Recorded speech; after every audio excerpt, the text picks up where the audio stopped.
Boris, qadan qalım, nətərsən, nə var, nə yox, tanımadın məni? Tanışır. Hə, tanışıq, oğlunuzun sünnət toyu mən aparmışam da Şəmmət.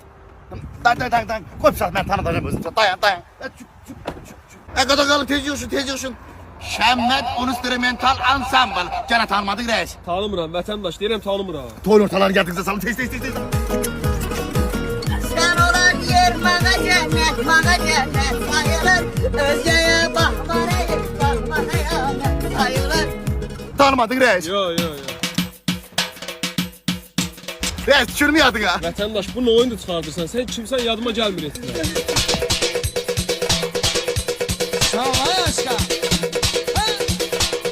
Rəis, qadan qalarım, o toy birində ta burada elədik, gənə tanımadın. Yo.